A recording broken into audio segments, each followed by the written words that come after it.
বন্ধুসকল নমস্কাৰ আশা ৰাখিছো আপোনালোক সকলো কুশলে আছে আৰু কুশলে থাকিব লাগে বন্ধুসকল আজি আপোনালোকলৈ এই সময়ত জনাবলৈ লৈছো এটা গুৰুত্বপূৰ্ণ সুখবৰ কৰ্মচাৰীসকলৰ বাবে শেহতীয়াকৈ প্ৰকাশ পাইছে দেখুৱাবলৈ লৈছো চাওক আপোনালোকে স্ক্ৰিনলৈ মন কৰিব কৰ্মচাৰীসকলৰ বাবে এটা গুৰুত্বপূৰ্ণ সুখবৰ শেহতীয়াকৈ প্ৰকাশ পাইছে বন্ধুসকল এই গুৰুত্বপূৰ্ণ ইনফৰমেশনটোৰ বিষয়ে মই অৱগত হোৱাৰ লগে লগেই আপোনালোকক এটা ভিডিঅ'ৰ যোগেৰে জনাবলৈ যত্ন কৰিছো আৰু আশা ৰাখিছো আপোনালোকে ভিডিঅ'টোৰ সৈতে সহযোগিতা কৰিব তে বন্ধুসকল দেৰি নকৰাকৈ মই পাছৰ গুৰুত্বপূৰ্ণ ইনফৰমেশনসমূহ আপোনালোকৰ সন্মুখত হাইলাইট কৰিবলৈ যত্ন কৰিছো চাওক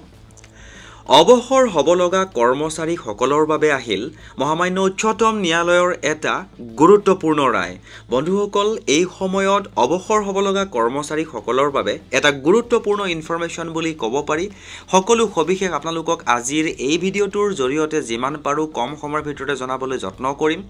তাৰ আগতে আপোনালোকক এটা সৰুকৈ ৰিকুৱেষ্ট কৰিবলৈ বিচাৰিছো যদি আপুনি প্ৰথমবাৰৰ বাবে আমাৰ চেনেলৰ ভিডিঅ'সমূহ চাই আছে তেনেহলে অনুগ্ৰহ কৰি চেনেলটো সাবস্ক্ৰাইব কৰি হাতত ৰাখিব কিয়নো বহুতো গুৰুত্বপূৰ্ণ ইনফৰমেশন আপোনালোকক জনাবলৈ আমাৰ চেনেলৰ মাজেৰে যত্ন কৰা হয় তে বন্ধুসকল শেহতীয়াকৈ অৰ্থাৎ অৱসৰ হ'ব লগা কৰ্মচাৰীসকলৰ বাবে মহামান্য উচ্চতম ন্যায়ালয়ৰ এটা গুৰুত্বপূৰ্ণ ৰায় শেহতীয়াকৈ প্ৰকাশ পাইছে আৰু বন্ধুসকল জনাবলৈ লৈছো এইখিনিতে যে এই গুৰুত্বপূৰ্ণ ইনফৰমেশনটো দেশৰ এখন আখাৰীৰ অনলাইন নিউজ পেপাৰে প্ৰকাশ কৰিছে আৰু তেওঁলোকে বাতৰিটো যেনেকৈ প্ৰকাশ কৰিছিল হুবহু তেনেকৈ আপোনালোকৰ সন্মুখত জনাবলৈ যত্ন কৰিছো চাওক চৰকাৰী কৰ্মচাৰীসকলে যিটো দিনত ইনক্ৰিমেন্ট পাব লাগে তাৰ আগৰ দিনটোত অৱসৰ গ্ৰহণ কৰিলে সেই ইনক্ৰিমেন্ট পেনশনৰ হিচাপত ধৰা নহয় বুলি এটা নিয়ম আছিল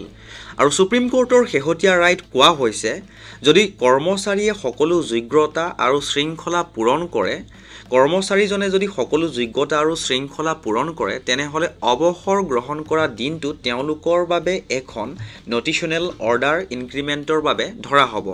এই ইনক্ৰিমেন্ট কেৱল পেনশনৰ বাবে হ'ব গ্ৰেচুইটি বা অন্য সুবিধাৰ বাবে নহয় বহু বছৰ ধৰি চলি থকা আইনী যুঁজৰ অন্তত এই ৰায় দিছে মহামান্য উচ্চতম ন্যায়ালয়ে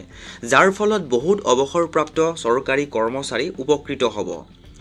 1 জুলাই ইনক্ৰিমেন্ট পোৱাৰ আগৰ দিনত অৱসৰ লোৱা চৰকাৰী কৰ্মচাৰীসকলে পেনশনৰ বাবে ইনক্ৰিমেন্ট পাব পেনশন বেছি হলে কিন্তু গ্ৰেচুইটি বা লিভ এনকেজমেন্টত ইয়াৰ কোনো প্ৰভাৱ নাথাকিব তে বন্ধুসকল মুঠতে এই ৰায়টো হৈছে এক ন্যায়ৰ জয় বুলি ক'ব পাৰি এটা গুৰুত্বপূৰ্ণ ইনফৰমেশন পালো পোৱাৰ লগে লগে শেয়াৰ কৰি দিলো যদি ইনফৰমেশনটো ভাল লাগিছে তেনেহলে আপুনিও এবাৰ শেয়াৰ কৰিব বুলি আশা ৰাখিলো